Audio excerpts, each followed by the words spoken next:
السلام علیکم ورحمۃ اللہ وبرکاتہ۔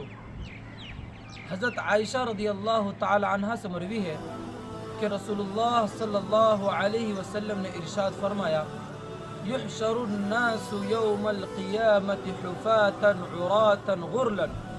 قلت یا رسول اللہ الرجال والنساء جميعا ينظر بعضهم إلى بعض؟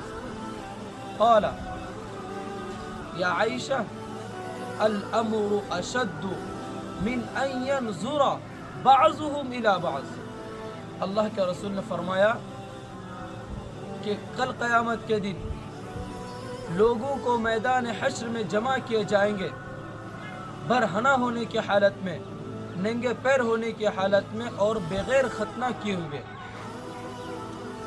میں نے عرض کیا یا رسول اللہ صلی اللہ علیہ وسلم، تمام مرد عورت وہاں جمع ہوں گے اور پھر ایک دوسرے کو دیکھیں گے؟ تو اللہ کے رسول نے فرمایا، اے عائشہ، معاملہ اس سے کئی زیادہ سخت ہوگا کہ وہ آپس میں ایک دوسرے کو دیکھیں۔ عزیز دوستو، پیارے بھائیوں، اس حدیث کے اندر اللہ کے رسول نے قیامت کی ہولناکی کو بیان کیا ہے کہ جس طرح انسان پیدائش کے وقت برہنہ بدن، ننگے پیر اور بغیر ختنہ کیے ہوئے پیدا ہوئے تھے، اسی طرح انسان کو کل قیامت کے دن اللہ تبارک و تعالی برہنہ بدن، ننگے پیر اور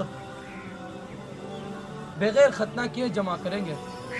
میرے عزیز دوستو، پیارے بھائیوں، جب یہ حدیث حضرت عائشہ نے سنی تو فرمانے لگے، اے اللہ کے رسول، وہاں تو بہت سارے لوگ ہوں گے، پھر ایک دوسرے کو دیکھیں گے؟ تو اللہ کے رسول نے فرمایا، اے عائشہ، معاملہ اس سے کئی زیادہ سخت ہوگا کہ نفسی نفسی کا عالم ہوگا، کوئی کسی کا پرسان حال نہ ہوگا، سب کی نظر اللہ کی طرف ٹکی ہوئی ہوگی، وہاں کسی کو موقع نہیں ملے گا کہ وہ ایک دوسرے کو دیکھے۔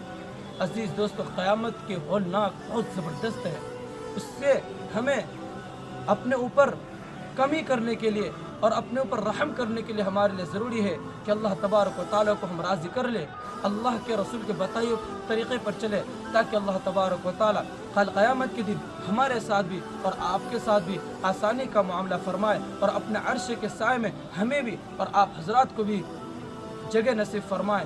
آمین ثم آمین۔ السلام علیکم ورحمۃ اللہ وبرکاتہ۔